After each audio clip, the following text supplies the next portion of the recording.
Communication animale, soins énergétiques, pendule, tarot, toutes ces choses auxquelles je me forme et dont je veux garder une trace d'apprentissage, tout en les partageant avec vous. Bienvenue dans mon journal de bord.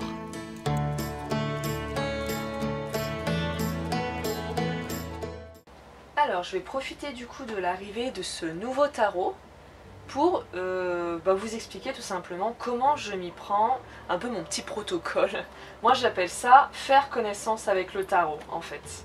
Donc déjà, avant toute chose, je vais direct préciser que partout vous pouvez lire il faut le purifier, le passer à l'assaut, jouer à la pleine lune ou faire je ne sais quoi. Je vous avoue direct que je ne le fais pas. Je n'arrive pas à sortir le petit couteau. Donc moi voilà, je ne le fais absolument pas ça. Même s'il est d'occasion, celui-là par exemple il est d'occasion, mais en plus il y a encore moins besoin parce qu'il est encore neuf, il est encore emballé, etc. Mais c'est pas mon premier tarot que je prends d'occasion, parce que c'est pareil, il y en a plein qui vous disent il ne faut jamais prendre un jeu de cartes d'occasion, nanana, il peut y avoir des mauvaises énergies, etc. etc. Et moi j'avais... Putain, je n'arrive pas à l'ouvrir. Voilà. Et moi j'ai vu un youtubeur qui expliquait donc que pareil il faisait pas ça parce que il considérait que toute énergie était bonne à prendre. Et je suis assez d'accord avec ça. Donc non, je passe pas à l'assaut, je ne purifie pas particulièrement un jeu, qu'il soit neuf ou qu'il soit d'occasion, je le prends tel quel. Et voilà, donc moi ma façon de faire quand j'ai un nouveau jeu, donc là c'est vraiment la découverte, en plus je suis vraiment en train de le découvrir en plus de ça. Donc le livret moi je le regarderai après, je vais d'abord me concentrer sur les cartes. Dans un joli pochon. Moi vous allez vraiment voir une manière vraiment archi simple de faire connaissance avec un nouveau tarot. Donc moi pour commencer je vais tout simplement regarder les cartes une par une. Donc 78 cartes pour un tarot, autant pour un tarot que pour un oracle hein, je fais ça, donc là c'est un tarot aujourd'hui. Donc je vais regarder simplement les cartes une par une, je vais admirer les illustrations, etc.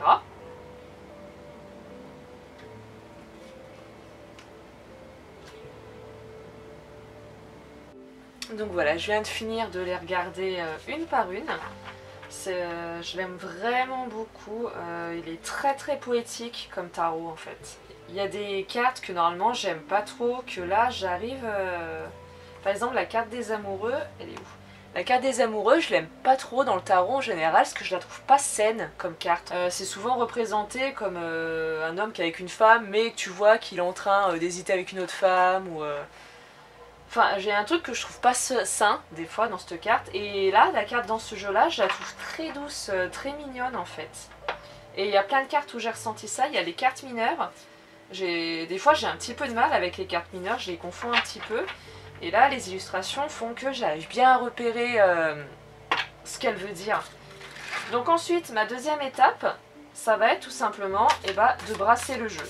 Tout simplement pendant quelques minutes. Donc des fois je le fais pendant que je suis devant le PC en train de regarder un truc, parce que là j'ai pas besoin d'être particulièrement concentrée. C'est ma façon en fait tout simplement de mettre mon énergie dans les cartes, juste simplement de manipuler les cartes. Et ensuite je peux m'amuser à les remettre dans l'ordre pour vraiment encore plus les manipuler, encore plus pouvoir les tâcher. Donc par exemple je peux réunir... Là, hop, je réunis par exemple les mineurs ensemble. Donc là, j'ai pas encore énormément brassé, donc ils sont beaucoup tous ensemble. Je peux réunir là les mineurs ensemble et ensuite les remettre dans l'ordre. Après, je mets les majeurs de côté et pareil, je les remets dans l'ordre ensuite. Après, rassembler les cartes et recommencer à les brasser et recommencer à les trier, à les faire. Genre, je peux faire ça 2-3 fois. Des fois, je le fais, des fois, je le fais pas. J'ai pas de... Ça dépend quand j'ai envie d'y faire ou non, en fait. Là je sens que j'ai vraiment déjà un plutôt bon feeling avec ce jeu de tarot. Donc, si le jeu est d'occasion, oui je peux passer un petit peu plus de temps à le brasser. Mais j'ai pas de protocole on va dire à proprement parler quoi. C'est vraiment... je fonctionne vraiment au feeling quoi. Soit j'ai envie de le faire, soit j'ai pas envie quoi. Je fonctionne vachement comme ça.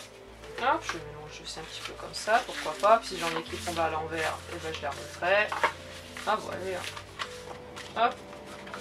Voilà, là vous voyez, j'ai mélangé un petit peu à la one again.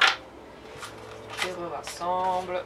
Mélanger, je fais pas la méthode, je sais même pas comment ça s'appelle, mais quand vous séparez en deux comme ça, et qu'après vous faites chla là, qu'après on rassemble comme ça. Je fais pas parce que tout simplement je sais pas faire, j'y arrive pas. Et en plus, bah, ça abîme grave les cartes, quoi. Je suis pas très fan de cette méthode.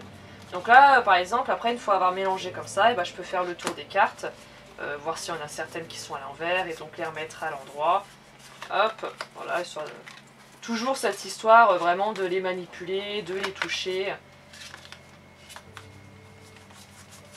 Bon, en soi, je m'en fous qu'elles soient à l'envers ou non, enfin, c'est juste dans le jeu, niveau esthétique, quoi. Je suis pas maniaque, hein, mais je préfère qu'elle soit tout à l'endroit, parce qu'après, techniquement, j'interprète pas à l'envers, en fait, qu'elle soit à l'envers ou non, en soi. Du coup, moi, ça change absolument rien dans ma pratique. Et comme je vous dis, voilà, juste une petite question d'esthétique. Hop, et ensuite, eh bien, dernière étape que je fais, je sais pas pourquoi je viens de couper en deux, là. Je fais un petit tirage, et en plus avec ça, ça va être bien parce que ça c'est vraiment un jeu que j'ai pris impulsivement. J'essaye d'éviter au max de faire ça, mais là je l'ai vu, j'ai craqué dessus. Ça va être un tirage en 3 cartes du coup. Désolée pour le bruit, il y a des travaux actuellement juste en face de moi. Donc la première carte c'est ce qui caractérisera le jeu. La deuxième carte c'est ce qui me représentera moi.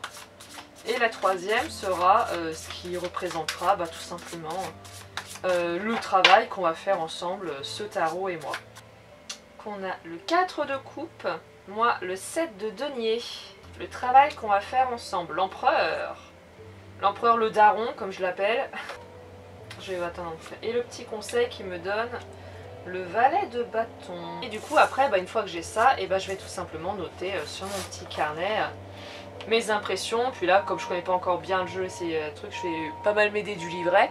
Donc je vais noter un petit peu tout ce que ça inspire, tout ce que après le livret peut confirmer. Il n'y a pas de mots-clés par contre dans le livret. Il dit pas mal de descriptions. Une longue description en fait par rapport à la signification, mais il n'y a pas de mots-clés. Ça va me manquer quand même les mots-clés.